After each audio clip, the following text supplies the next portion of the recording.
là, le projet, c'est qu'on puisse échanger à travers les jeux nos différences de culture. Donc nous, on va présenter des jeux typiques de Belgique, on va présenter des jeux typiques du Bénin, et on va pouvoir ainsi comparer les différences des cultures, et on va essayer de tirer un peu de tout ça. On va pouvoir voir quels sont les éléments qu'on a envie de reprendre pour fabriquer nous-mêmes un jeu en commun qui contient des éléments des deux cultures.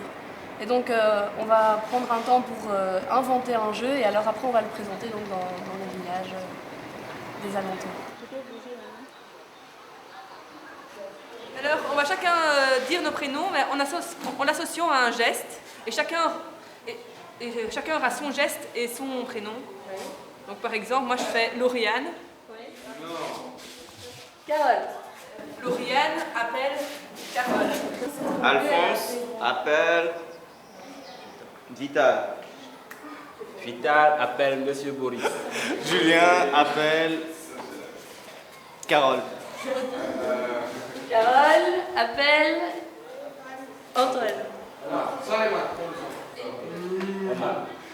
Emma appelle Théo.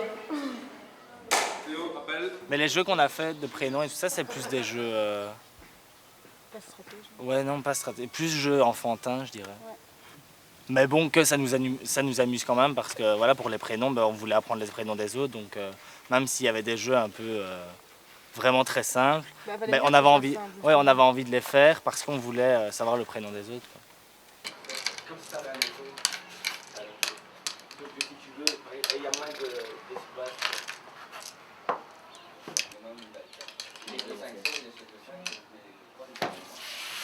Viens, on y va. Ça commence.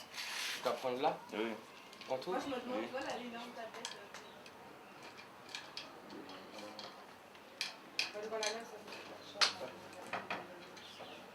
Non.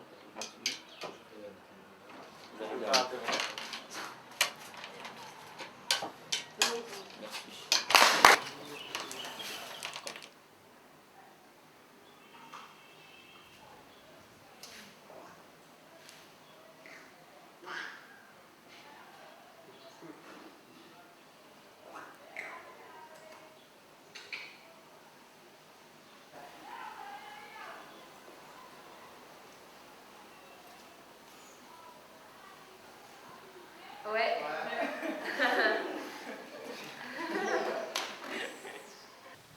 Bon, j'ai parlé maintenant du jeu de la clé. L'objectif que j'ai visé dans ce jeu est que si lorsque l'autre est au milieu et il y a la clé qui est à côté de lui ou bien sous ses jambes, bon, entre ceux qui sont là, il y a quelqu'un qui viendra chercher la clé, mais en gardant le silence. Donc, celui qui est au milieu doit être vraiment vigilant et attentif pour écouter le bruit de la clé. Donc, c'est ce qui m'a beaucoup attiré dans le jeu.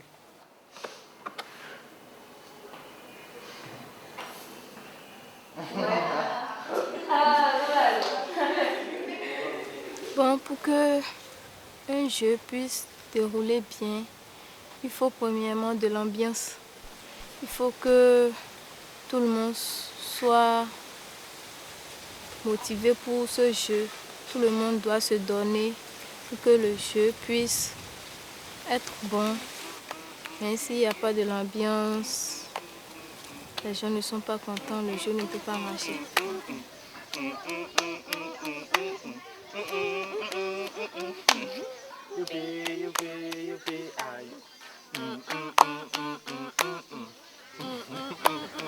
Dans ma cabane sous terre, oh Naoué, austère, austère, austère. One, je suis éliminé. D'accord. One, two. Le 3 ne doit pas tomber, tu dois feinter. Ok? Mais si tu te laisses avoir, tu es. Ok? Mais l'autre, s'il fait comme ça et qu'il n'arrive pas à t'avoir, c'est lui qui est éliminé. Ok? C'est la main de l'antiti-pampan, elle est main. Vous avez quelque chose de similaire, Ouais, apparemment. même Voilà. Voilà. On a le même jeu, mais que par nos cultures, eh ben, les paroles de la chanson c'est différent. Alors qu'en soi c'est exactement les mêmes règles et la même chose, quoi. Donc c'est ça qui est drôle de voir la transformation des mots d'une chanson à l'autre, tout ça parce qu'on est en Belgique ou on est au Bénin.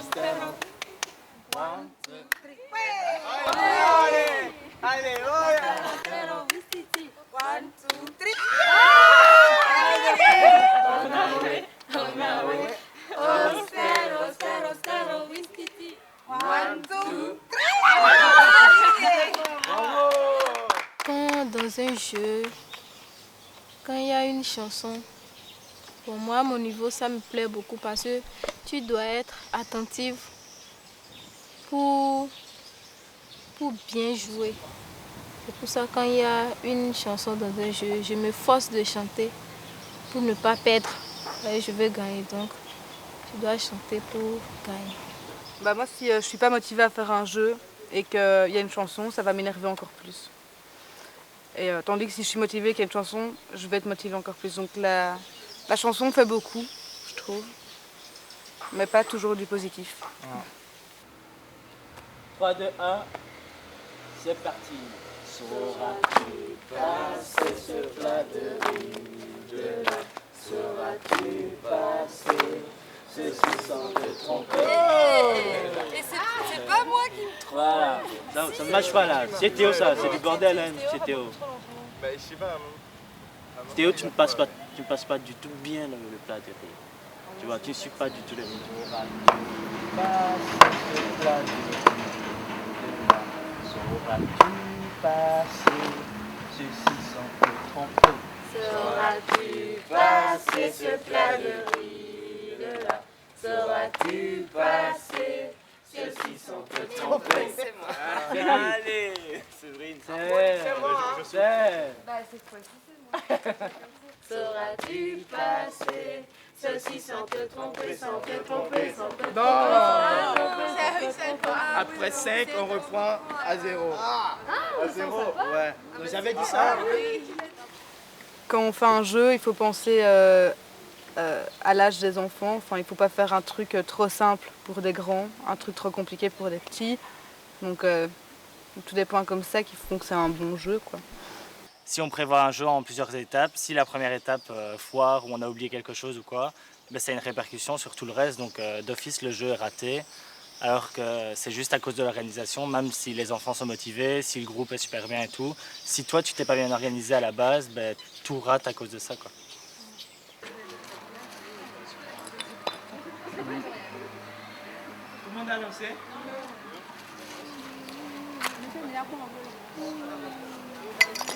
Oh putain! Comme merde! Ok, on va voir. Non seulement.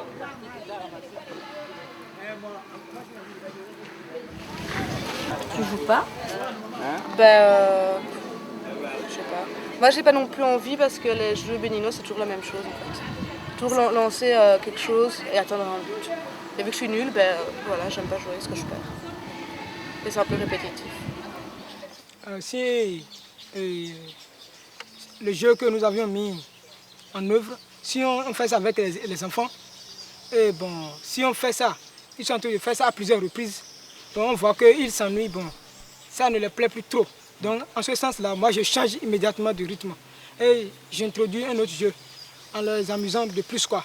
Ou bien j'organise une chanson et on commence pas à chanter, tout le monde commence pas à chanter, et on commence pas à danser ensemble. Donc là, ils ont tous envie de jouer, ils sont tous en joie. C'est ce que moi je fais souvent. Si on voit un petit qui n'arrive pas à toucher la souris pendant 5 minutes, on se dit c'est pas possible, le jeu va jamais avancer, quoi. Donc on se fait toucher, comme ça le jeu peut continuer, ils peuvent continuer à s'amuser. C'est pas de la triche? C'est de l'adaptation.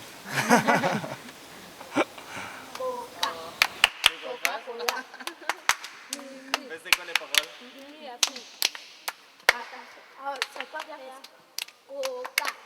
Ça allait. Non, t'es maman.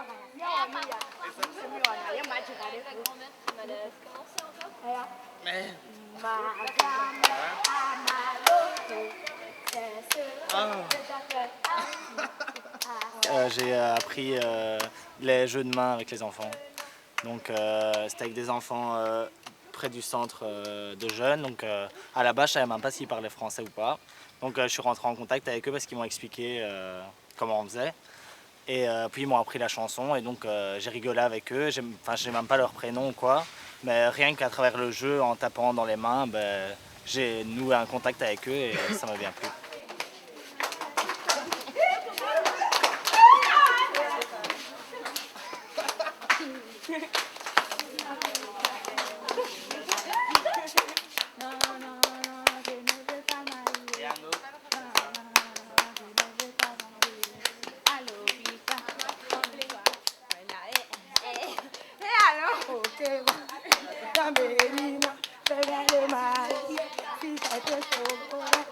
Tu peux le faire avec n'importe qui, tu peux être le nombre que tu veux tant que tu n'es pas de trop et tu n'as besoin de rien, donc tu peux le faire n'importe où et à n'importe quel moment.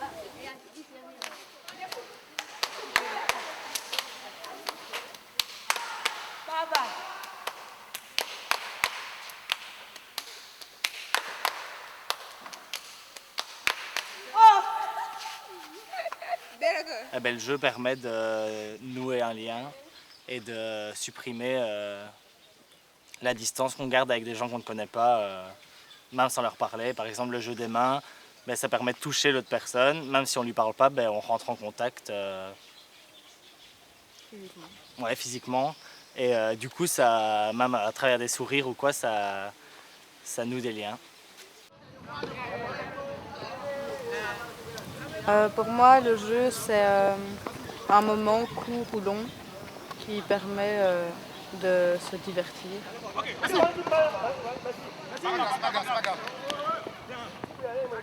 Le jeu est un ensemble d'activités qui permet de regrouper plusieurs personnes pour exercer quelque chose, pour se mettre à l'aise, pour se distraire.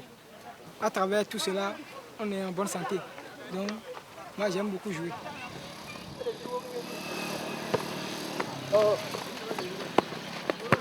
On voit la personnalité des gens aussi. C'est vrai, tu vois s'ils sont mauvais perdants, si ils veulent vraiment jouer à rien, s'ils sont tout le temps motivés ou quoi. Tu découvres la personne à travers le jeu.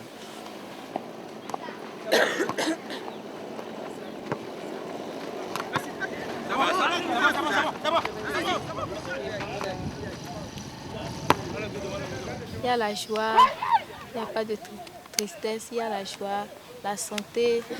Bon, il y a aussi le courage. Si tu n'as pas le courage, tu ne peux pas jouer.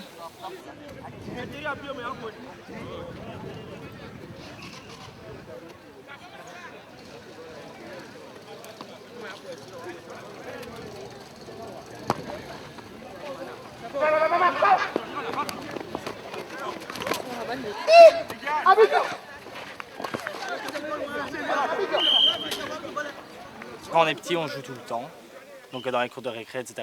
Et puis quand on devient plus grand, les seuls moments où on peut jouer, quand on a à partir de 18-20 ans, quand on n'est pas avec des enfants, c'est à travers les jeux de société. Et là, c'est que dans des jeux où c'est structuré, où il y a une notice, un but, tous des trucs comme ça. Il n'y a plus de jeux, genre deux adultes vont pas commencer à se taper dans les mains comme ça. C'est plus du tout spontané et c'est tout est organisé. Alors que quand on est enfant, tu joues n'importe où, avec n'importe quoi, et n'importe qui, et tu t'en fous. À partir de 15 ans comme ça, donc tu dois être conscient. Et ce que tu faisais dans l'enfance, tu ne peux plus le faire. Parce que dans l'enfance, tu avais assez de temps, beaucoup de temps. Et tu faisais certaines choses, les parents s'occupaient de toi. Mais à un niveau donné, les parents ne vont plus correctement s'occuper de toi. Ils vont retirer un peu leurs mains. Donc toi-même, tu vas essayer de faire quelque chose. Tu ne peux plus perdre ton temps en jouant à chaque fois. Quand on joue, c'est genre une soirée. Alors que les enfants, d'office, sur une journée, ils jouent. Il y a au moins un moment où ils jouent. Même ne fût-ce qu'à l'école, ou en rentrant chez eux, ou même tout seul. Faut prendre le temps, ouais. Faut prendre le temps.